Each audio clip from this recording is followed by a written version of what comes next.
Mike Tyson's bite, Mike Tyson's rematch with Evander Holyfield in 1997, was supposed to be about redemption. Tyson had lost the first fight and came in promising to be sharper, more focused, and more dangerous than ever, but instead of a boxing clinic, fans got one of the wildest meltdowns in sports history. In round 3, Tyson suddenly bit Holyfield's ear, not once, but twice. The first bite tore a chunk clean off, and the second was on the other ear for good measure. Holyfield jumped in pain, Mills Lane stopped the action, and the entire arena was in shock. The commentators didn't even know what to say. Tyson tried to play it off like he'd been headbutted and was just evening the score, but the replays were crystal clear. The Nevada State Athletic Commission immediately disqualified him, fined him $3 million on the spot, and suspended his license. But beyond the punishment, the bite changed the way boxing handled in-ring fouls. Commissions already had rules against biting, but they were vague and gave referees a lot of leeway. After this, they tightened those foul rules, specifically clarifying biting as a direct, immediate disqualification offense with no warnings, and they gave ringside inspectors more power to check mouth guards before rounds. The scandal embarrassed boxing on a global scale. It was replayed endlessly on TV, roasted in late-night monologues, and for months, the bite fight overshadowed every other match. Tyson's reputation took a massive hit. Holyfield had to get surgery, and the sport had to make sure something like that could never happen again.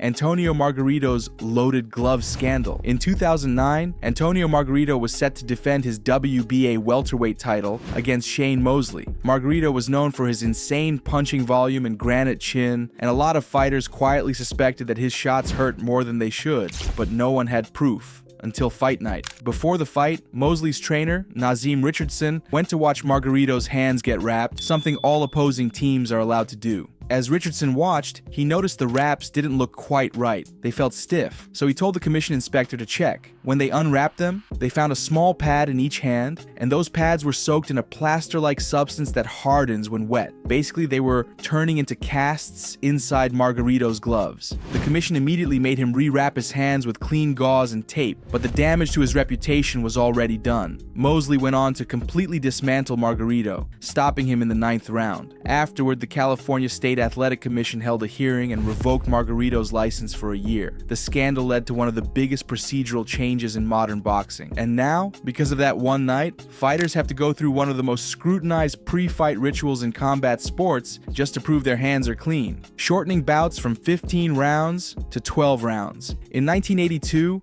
Ray Boom Boom Mancini defended his WBA lightweight title against a young, undefeated South Korean challenger named Kim Duk-koo. It was Kim's first fight in the United States, and he came in with a reputation for being tough and relentless. The fight started at a brutal pace, with both guys trading heavy shots, but as the rounds went on, it was clear Mancini was landing the harder punches. By the 13th round, Kim was taking a lot of damage but still fighting back. In the 14th, Mancini landed a crushing combination that sent Kim sprawling to the canvas. Kim somehow beat the count, but the referee waved it off. Moments later, Kim collapsed in his corner. He was rushed to the hospital, where doctors discovered a severe brain injury. 4 days later, he passed away. The boxing world was shaken. The tragedy didn't just affect Mancini, who has said he's carried it with him his entire life. It also sparked immediate calls for reform. The WBC quickly announced they were cutting championship fights from 15 rounds down to 12, citing fighter safety and reduced fatigue late in bouts. Other sanctioning bodies followed suit over the next few years. Kim's death became one of the most defining moments in modern boxing safety. While the change to 12 rounds is now taken for granted, it's worth remembering that it took the loss of a 23-year-old fighter to make the sport realize just how dangerous those last few rounds could be. The Ali Act.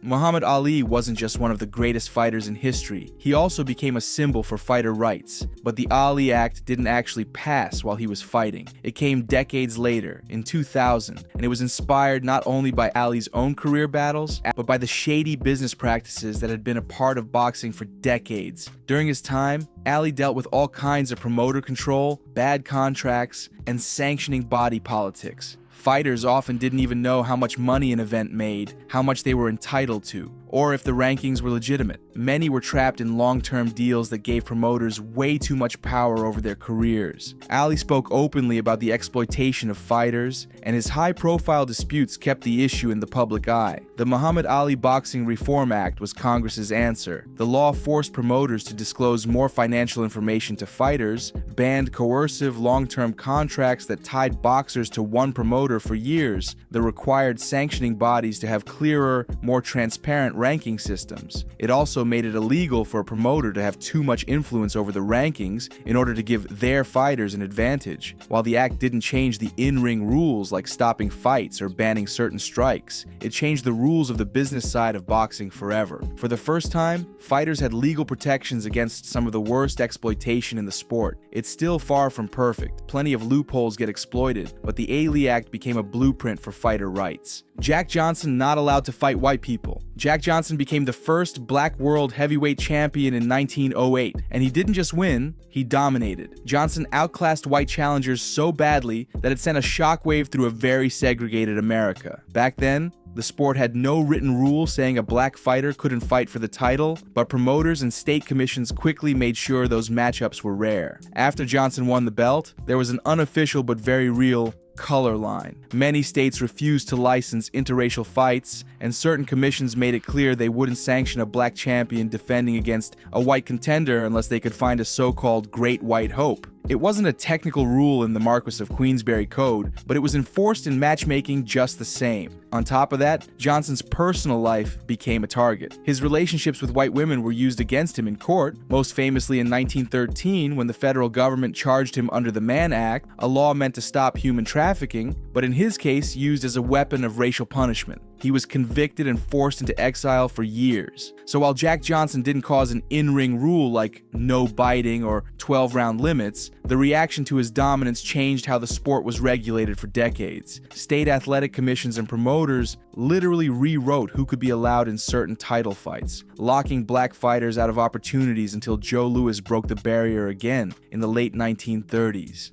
It's one of the ugliest chapters in boxing history, and a reminder that sometimes the rules aren't just about what happens inside the ring, they're about who's even allowed to step into it. The long count. By 1927, Jack Dempsey was already one of boxing's biggest stars, a knockout machine with a fan base that treated him like a movie hero, but when he stepped into the ring for his rematch with Gene Tunney, he ended up creating one of the most famous rule enforcement moments in boxing history, the long count. The fight was close, and in the 7th round, Dempsey dropped Tunney with a left hook and right hand combination. Back then, there was already a rule saying that when you knock an opponent down, you have to go to a neutral corner before the referee starts counting. But Dempsey, being Dempsey, hovered right over Tunney, ready to pounce. The referee refused to start the count until Dempsey moved away. By the time Dempsey finally backed off, several extra seconds had passed. Tunney got to his feet at the count of 9, survived the round, and ended up winning the fight by decision. Dempsey supporters swore the delayed count cost him the knockout, while others said he only had himself to blame for ignoring the rule. The controversy didn't create the neutral corner rule, it already existed, but it forced commissions to get serious about enforcing it. From then on, referees were trained to send fighters to the neutral corner instantly, and fighters learned that if they ignored the command, they were only hurting their own chances. The long count became part of boxing folklore. Even people who've never watched the fight know the story. And while Dempsey didn't get his belt back that night, he made sure no one would ever forget the lesson. If you want the knockout, take the 2 steps back first. That's it for the video, guys, but make sure to watch the next superstar of the division go head-to-head versus a heavyweight veteran on August 16th, live exclusively on DAZN. Go grab your pay-per-view now using the link below. Thanks for watching.